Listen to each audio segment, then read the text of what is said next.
The carbon rule. Dominate others constantly unless they show you an image of strength first. Then follow. When we acquired our dog, she barked. She was a refugee from the dog pound. Who knows what her treacherous past had been? Maybe she had good reason to be neurotic. She was mesmerized by the lights on the ceiling.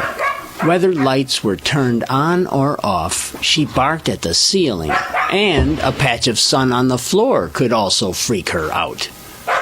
Most of all, a squirrel out the window was irresistible to Penelope. A squirrel represented prey that her instincts made her drool for as she barked. Penelope's barking compulsion was constant for several months. Our dog Penelope also chewed on cassette tapes, pillows, wallets, cosmetics, and socks. If she was bored with barking, she vandalized human stuff. Until my discovery of the dog art tour, here is how my family dealt with barking. We took the dog out for a walk. The dog pulled the leash to the point of gagging. When we returned, the dog quickly started barking again.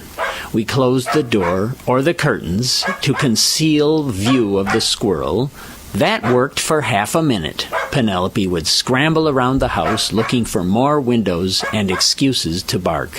When not occupied with windows, Penelope became fixated on a shiny coffee pot or plastic-wrapped piece of mail. Sometimes we let the dog sleep in the parked car, where, amazingly, she abandoned her search for stimuli.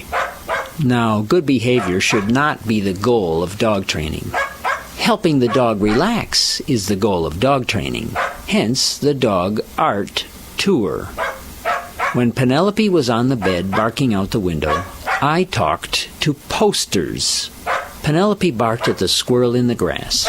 I faced this watercolor painting and said, "You are a nice painting of flowers out of a vase." I said to this photograph, "You are a nice family portrait of my sister's wedding." The dog seemed to ignore me. Penelope kept standing or sitting on the bed and barking toward the window. I said, "Good dog, that's a nice dog." I turned back to describe to the San Antonio Jazz Festival poster how it looked to itself. "You are a graphic montage of turquoise, oak leaves, horns, guitar, and a keyboard." Then I turned to the rambunctious Penelope and said, "You are a good dog." Penelope kept barking, seeming not to notice me. I walked over to the red, blue, and beige mosaic pattern fish print. I described that watercolor painting to itself. Then I turned and said to Penelope, "Good dog, nice dog. You are a good dog." There were 5 paintings and photos on the walls of this bedroom. I described each one to itself 3 times. Between descriptions, I told Penelope she was a good dog. I said this as much as possible actually between her rapid barking. After 5 minutes of this routine, Penelope lay down and went to sleep. Even though the squirrel was still foraging for acorns on the lawn, Penelope went to sleep on the bed for 30 minutes. Then she rose to her feet, casually glanced toward the squirrel out the window, jumped 20 inches down to the floor, and went back to sleep for another hour. That is the dog art tour, discovered with Penelope.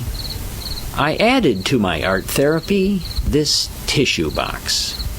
I described the box to itself. I told the box it is beautiful and it takes care of the whole house. It glows and resonates with health and safety. It was a powerful Kleenex box, Penelope overheard. "You are a nice blue rectangle box, you tissue hound, you. I know you will take care of all dogs and squirrels, won't you, tissue box?"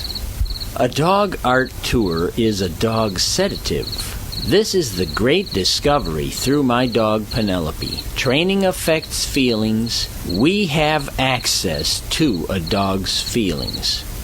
My question is, do you believe it is okay for a dog to have the impression that she will be loved more if she obeys than if she does not obey? I am against any indication we may give dogs that they are loved and respected more if they do one thing than another. This art tour was not an order for my dog to quiet down. What can you do to get your dog to behave well such that the dog is doing so for her own reasons, according to her? Why arrange dog spontaneous good behavior instead of dog compliance with human demands? Because any human telling a dog, "I am your boss," leads to endometriosis, autoimmune myelopathy, pernicious anemia, and hundreds of other nervous disorders. The problem with dog mischief is not inconvenience to humans. The problem with barking is not the noise. It is the risk to her health that her stress implies. The solution to barking must not increase stress. When a person sets up a relationship where a dog feels loved and respected, whether she obeys a command or not, then the dog resigns from mischief, vandalism, and profanity. My questions are, does it matter to you to find out why the carbon rule must be followed by dogs who must always seek domination? Does it matter to you that through the carbon rule, we can see it was not the squirrel that made Penelope bark? It was Penelope's craving for power over humans that made her bark at the squirrel. Do you want to know how pet owners can benefit by helping dogs follow the carbon rule? Do you want to hear how I myself, as an infant, was a practitioner of the carbon rule? Now I'm curious, does Penelope remind you of any dog who you know? Could you tell me of any dog problem that you have overcome? To view my full video explanation of my dog's art tour and my philosophy on the rich experience of dog feelings and unconditional love, now see the Carbon Rule 2.